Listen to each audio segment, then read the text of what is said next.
ছেলে মেয়ে পালিয়ে বিবাহ করা জায়েজ আছে কিনা। অনেক সময় অনেক ছেলে মেয়ে যখন পালিয়ে গিয়ে বিবাহ করে, পিতামাতা অনেক সময় তাদের মেয়েকে বা তাদের ছেলেকে ত্যায্য করে দেয়। ইসলামে ত্যায্য করার হুকুম কি?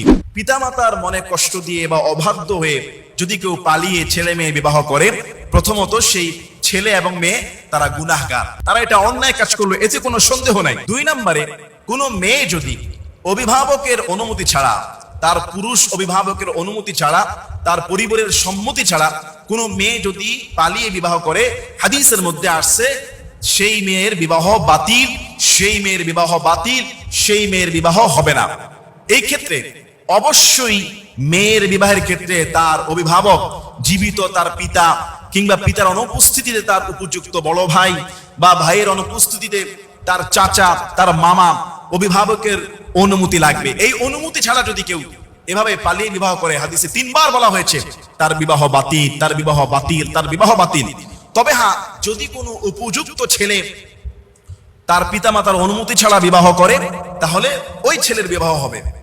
যদি মেয়ের অনুমতি থাকে আর ছেলের অনুমতি নাই পিতামাতার পক্ষ থেকে, তাহলে ছেলের বিবাহ সেটা জায়েজ। প্রাপ্তবয়স্ক হলে ছেলে তার বিবাহের সিদ্ধান্ত নিতে পারে, তবে অবশ্যই পিতামাতাকে রাজি খুশি করিয়ে তাদের অনুমতি নিয়ে বিবাহ করা, এটাই হলো উত্তম খায়ের কল্যাণ। তাদের অবাধ্য হলে সে গুনাহগার হবে। এখন যদি কোনো মেয়ে এভাবে যদি অনুমতিহীন যদি বিবাহ করে ফেলে, তাহলে তাদের যে সন্তান হবে, এই সন্তানগুলোকে কি বলা হবে? এক মাসআলা এসেছে যে সন্তানগুলোকে জারজ সন্তান বলা যাবে না। এই সন্তানগুলো তার পিতার উত্তরাধিকার, ওয়ারিস সম্পদের উত্তরাধিকারী হবে।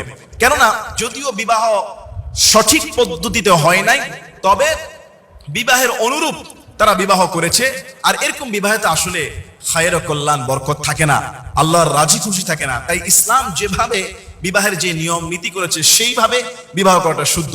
2 নম্বরে, এই যে বাবার অনুমতি ছাড়া মেয়ে পালিয়ে গেল, মেয়েকে ত্যায্য করে দিল, পুত্র সন্তান কথা না শোনার কারণে সন্তানকে একবারে লিখিত করে স্টাম্প করে ত্যায্য করে দেয়, এই ত্যায্যের হুকুম কিন্তু ইসলামের মধ্যে নাই।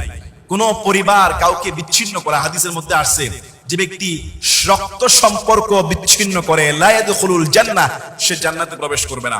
কেউ যদি তার সন্তানের সঙ্গে সম্পর্ক বিচ্ছিন্ন করে, চাই সেটা মৌখিক বলে হোক, স্টাম্পে করে হোক, মেয়ের সঙ্গে সম্পর্ক বিচ্ছিন্ন করে, কোন ছেলে মেয়ে যদি তার পিতামাতার সঙ্গে সম্পর্ক বিচ্ছিন্ন করে, কোন ভাই যদি ভাইয়ের সাথে সম্পর্ক বিচ্ছিন্ন করে, এটা রক্ত সম্পর্ক বিচ্ছিন্ন হওয়ার কারণে হাদিসের মধ্যে আসছে সে জান্নাতে প্রবেশ করবে না।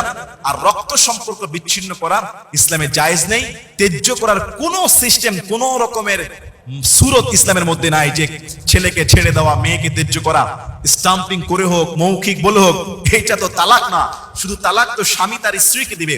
তালাক দেওয়ার মাধ্যমে স্বামী স্ত্রীকে আলাদা করে দিতে পারেন, কিন্তু কোনো বাবা এই ত্যায্যের মাধ্যমে কোনো সন্তানকে কখনোই আলাদা করতে পারবে না, অস্বীকার করতে পারবে না। শত হলো সে তার রক্তের সন্তান, শতে হলো ওই সন্তানের জন্য তার রক্তের পিতামাতা। এজন্য এটা কখনোই ইসলাম শরীয়ত সম্মত নয়। আমরা এই কাজটি কখনোই করব না।